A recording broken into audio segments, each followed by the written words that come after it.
Psixologiyanın biologiya elminin bir sahəsi olduğunu bilirsinizmi? Psixos-ruh, logos elm və bu elm əsrlərdən bəridir ki, açılmamış sirləri ilə insanları məşğul edir.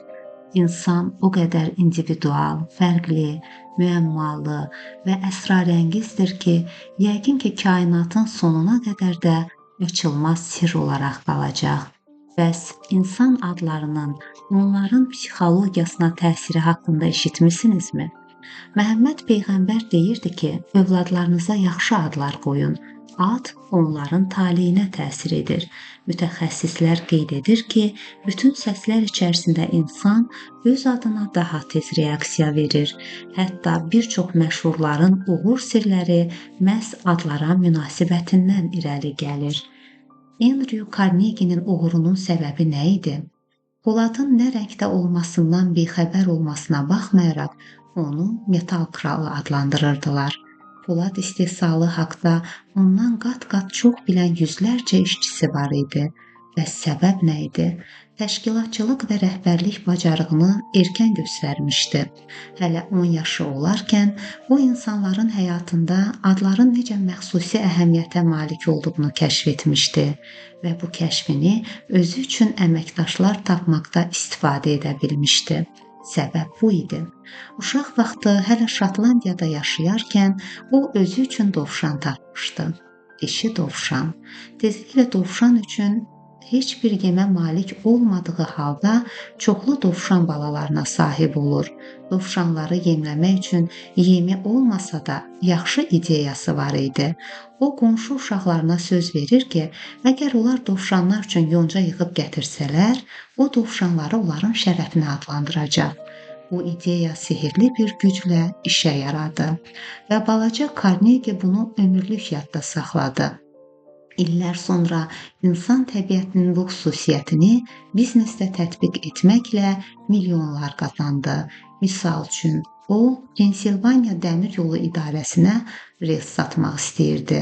Polad vaqon istehsalında birincilik uğrunda George Pullmanlə mübarizə zamanı metal kralı yenə də öz dovşan dərsini xatırlayır. Carnegie'nin mərkəzi transport şirkəti Pullmanə malik şirkətlə müharibə aparırdı. Hər ikisi Union Pacific Railroad şirkətinə polad vaqon satmaq üçün kontrakt uğrunda mübarizə aparırdı. Bir-birini pisləyir, kontrakt şərtlərini yumşaldır, qiyməti aşağı salır və bununla gəlir əldə etmək imkanlarını heç edirdilər. Hər iki rəqib Union Pacific ofisində görüş üçün New Yorka gəlir. Bir axşam Pullman'i mehmanxanada görən Carnegie onu salamlayaraq deyir: "Axşamınız xeyir, cənab Pullman. Biz iki axmaq rolunu oynamaqda hələ çox davam edəcəyik." "Necə yəni?" Pullman soruşur. O zaman Carnegie istehsalçı maraqlarını birləşdirmə ideyasını izah edir. Bu ideya Pullman'i o qədər də maraqlandırmır, lakin şirkətin adını öyrəndiklikdə marağı xeyli artır. Və o məsələni ətraflı müzakirə etmək üçün Carnegie-ni öz otağına dəvət edir. Şirkət isə Pullman və Carnegie Company adlanır. Birinci Pullman'ın adı gəlir. Məhz bu siyasət dostlarının və kompanyonlarının adlarını əzbərləmək və yüksək qiymətləndirmək siyasəti Andrew Carnegie-nin insanlara rəhbərlik etməsində qazandığı uğurun əsasını təşkil edir. O öz işçilərinin hər birini adı ilə tanımasına və şəxsi idarəçiliyi müddətində şirkətində heç bir etiraz tətilinin olmamasına görə fəxr edirdi.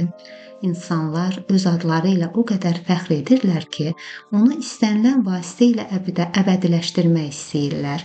Hətta çılğın qoca Barnum onun familiyasını daşıyacaq oğlunun olmaması üzündən çox narahat idi və nəvəsi Silliyə $25,000 təklif etmişdi ki, o Barnum familiyasını götürsün.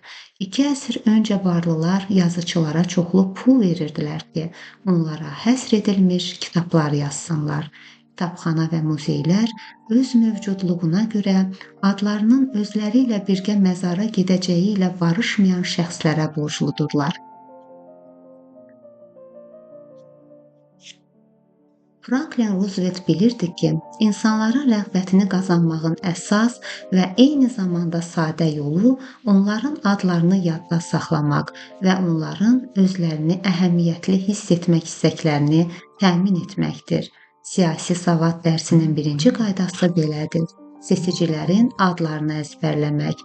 Bu, dövlət idarəçiliyi sənətidir. Adları yadda saxlamaq işgüzar həyatda da, siyasətdəki qədər vacibdir.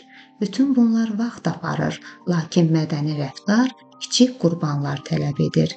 Beləliklə, insan nitqində adamın ən xoşladığı səs onun öz adıdır.